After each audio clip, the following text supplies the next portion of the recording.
Whew. It is chilly today. Let's try this one more time, shall we? Hello everyone, welcome to another video. Today I'm going to be doing a 1 month ownership review on this lovely beauty, the 2001 GSX-R 600. So I'd like to start off with how I came across this bike and why I ultimately bought it. Basically, a couple of months ago, no, more like 3 months ago now, I went into my local motorbike dealership at the time, and I went in to book my full bike test, because until very recently I've been on an A2 license. Shortly after getting the booking all sorted, I had a bit of a wander around the dealership and I saw this gorgeous, and I do mean absolutely gorgeous looking SV650 that they had for sale. So I asked them about that bike, and it was nice, but it was just a little bit too expensive for me. So there was no way, shape or form that I would be able to afford to buy that bike and run it alongside the CBR. So what one of the workers did, he took me around back to the workshop, and he showed me this rough around the edges GSX-R 600 that I'm now riding. Now the price on this is a lot more appealing than the SV was. So just with that, he got my attention. So I went home that day and I had a long think about it, went back the very next day and put a deposit down on this one, and a few weeks later I passed my test and I bought it. So I wasn't looking for another commuter bike because the CBR is my commuter bike. I have fun on it, I go out on twisties, I go commuting on it, it's what I do. It's what I use that bike for. For the longest time I've been wanting to do some track days, but I've never dared take the CBR on a track day. Mostly because I would like to say attachment, but to be completely honest with you, I plan on doing a lot more miles on that bike that I already have. I'm keeping that bike for a very long time, unless something happens that I have to get rid of it, or unless I destroy it, which I really hope I don't do. I plan on keeping that bike for a while, and I don't want to crash it again. You can pick these up, obviously used, on eBay, and you can just find them online generally for about £2,000, maybe a little bit over for a nicer looking one. It was a very good purchase, which means I can take it to the track and not worry so much about crashing it. Obviously I don't want to crash this either, but it poses less of a risk than crashing the CBR would. So I ended up getting this one as a go fast bike. Now I need to still buy some leathers. I had an old set of leathers, but I sold it, which funny enough ended up funding this bike as well. So I think that's enough about that. Let's start talking about the bike itself. Here we have a 2001 Suzuki GSX-R 600, or K1 if you want to call it that. And I have owned it for about a month, and I've put about 300 odd miles. It's not a lot, but we're in November. Now, I am in no way, shape or form the most qualified person to give you a review on any bike, let alone this type of bike. I'm not the quickest rider, I'm not the most competent, period. So this is just going to be solely my personal experience with this bike for the period of time that I've owned it. So let me kick things off by talking about the engine. Lovely and smooth, as you would expect from an inline 4. And again, as you would expect from an inline 4, you don't really have much going on below 8,000 RPM, which, you know, may trick some people into thinking that it's quite a docile machine.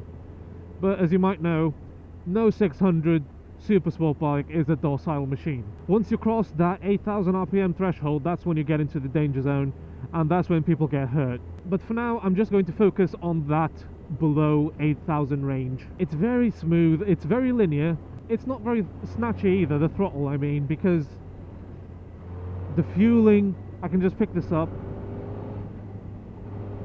and it's perfectly smooth, no issues there whatsoever. I'm going to be stopping here right now I'm going to be talking about the bike a bit more, and I'm going to be doing a walk around as well. This place will seem a bit familiar to you if you've watched my bike reveal video. The walk around I did on that one is a little bit, it's probably going to have a bit more detail than the one I'm about to do now. So here she is. Again, this is not going to be a particularly detailed walk around.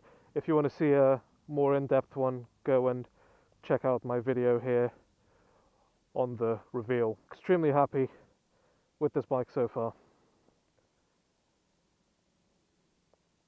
Now let me talk about it a little bit more. I've mentioned the engine, now I'm going to talk about the gearbox. Very nice, very, I want to say notchy, because when you select a gear, you know that you've selected a gear. It's not particularly mushy like I've complained about other bikes in the past. There's a cobweb here. Go away. That has never ever ever given me any false neutrals. Also between first and second, it never stops at neutral either. So very, very good there. And in that respect, it's considerably better than the CBR gearbox. Even though this one doesn't really have a quick shifter, it's just a standard shifter. So the front suspension, fully adjustable for preload and rebound and compression, I believe. At the front, right side up forks are not upside down. I don't think that this bike got upside down forks until 2003 or 2004, around that time.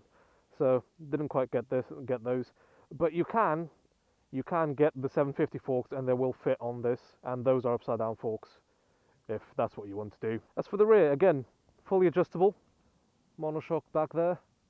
It's got a little bit of rust on it, but you would expect so. I find it a little bit firm, not uncomfortably so, but for the road it is a little bit on the firmer side. I suspect that the previous owner was a little bit heavier than me, or I suspect that he was just using it for track riding, which was what I'm going to use it for. Not yet though, I'm just enjoying it on the road for the time being. I don't think I'll ever turn this into a full-on track bike, because I have other plans for it in the future, and I'm not going to talk about it now. I just don't want to jinx myself, but it's exciting stuff. Oh, of course, this one's got a little steering damper back there. I'm not entirely sure what make that is. In fact, I'm not even sure what forks these are. But as far as the suspension goes, it will absorb the bumps, but it's not the softest thing, which is a good thing because it's a sports bike ultimately. You don't exactly want very soft suspension on a sports bike. Brakes are Tokiko's all round, front and rear, and they're very strong. I'll do a little brake test a bit later on. Hello B.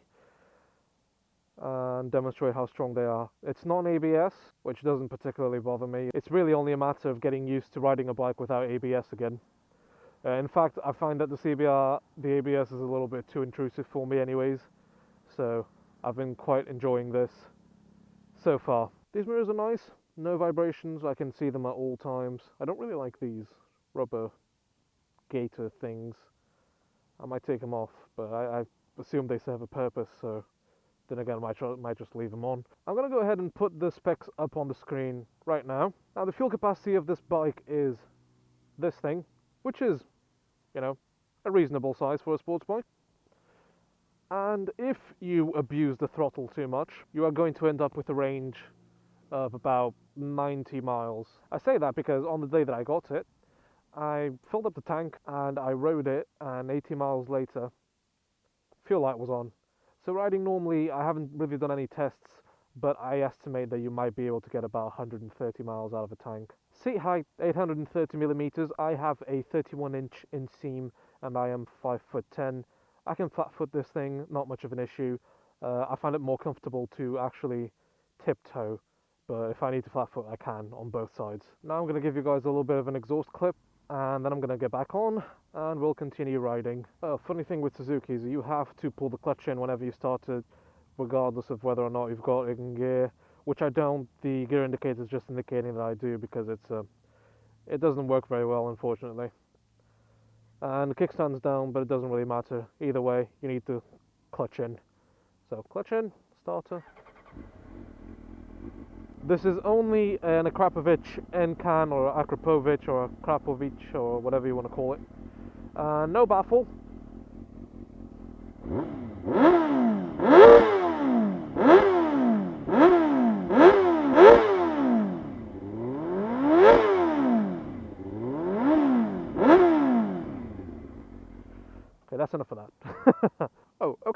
thing before we get going. This is more of a curiosity really, but this is a choke. But as far as I know, this bike is fuel injected. Now, I'm not very knowledgeable in terms of mechanics of how things work, but what's the point of having a choke on a fuel injected motorcycle? So no carbs, fuel injection, and yet the choke exists. It works really good as a cruise control thing, and yes, I've done that, and yes, I know it's not the best thing for the bike, and I don't really do it very often. Only if I'm in pain. That sounds good.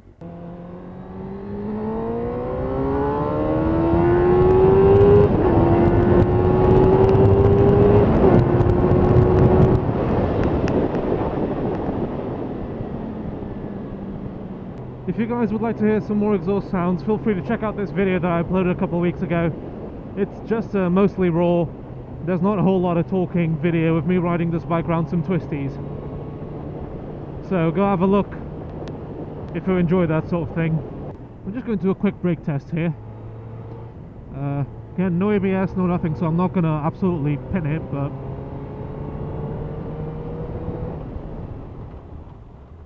Ooh, okay. Yep, those are pretty strong. So let's get on to a topic that seems to be a little bit controversial, even though there isn't much controversial about it. It's mostly about common sense, really. Should you get this bike if you're a beginner? Well, my opinion is no. You really shouldn't. If you really, really want one of these, please practice on a smaller CC bike. Ideally a 125, because the power is an issue. A 125 or just smaller capacity bikes in general, one of those bikes is going to teach you the basics of motorcycling. It's going to teach you counter steering, how to maneuver at slow speeds, and to an extent how the bike behaves at high speeds. But if you're a beginner, stay away from this. If you've never ridden a bike before, stay away from this. Even if you hear a story, oh, my uncle's best friend got himself a GSX-R 600 for his first bike, and he's still fine, he's still riding around, still alive, never crashed. Well, here's the thing, and this is more of a problem if you're young. If you keep it below 8,000 RPM, it's a lovely bike to ride, it's nice and docile, it won't give you any issues. Problem is, how confident are you that you are going to keep yourself below 8,000 RPM? You are guaranteed to go over 8,000 RPM because it's in your nature. It's just human nature, it's curiosity. You just want to see what it's like, and you're going to do it once, and you're going to be fine, and you're going to do it again, and you're going to be fine, and then you're going to do it again, and perhaps you're going to take it a little bit further this time, and you might be fine, but then again you might get yourself killed. I personally haven't been riding for very long, and I've only just got this bike, and it felt amazing. Don't get me wrong, it felt amazing to finally get a big bike and to be able to ride something that's, you know, big and powerful. But some of the things that I did with my 125, if I'd done them with this, I probably wouldn't be here, because I made some very basic mistakes that caused me problems, some of which were forgiven by the bike, others were not. Yes, I did crash it, and if I was on this I probably would have been going a lot faster and the crash would have been a lot worse. And I'm not even going to go into the 1000 argument, because the 1000s are even worse, because 600s have no power down low. 1000s have power everywhere. If you really want to get yourself one of these, learn the basics on a small bike first. So that's just about all I wanted to say about this bike. I don't really have anything else in mind for the time being. Like I said previously, this isn't any sort of an in-depth review. This is very casual, let's say. I've only had this bike for a month. I'm sure I'm going to have many more experiences on it, and I'll tell you about them as I go along, but I'd say wait until the summer at the very least to get a more in-depth review out of me on this bike. So anyways guys, I think we're going to end it here. Thanks very much for watching. If you enjoyed the video, please hit the like button, subscribe and hit the notification bell so you're notified every time I upload. And I'll see you all in the next one. Bye!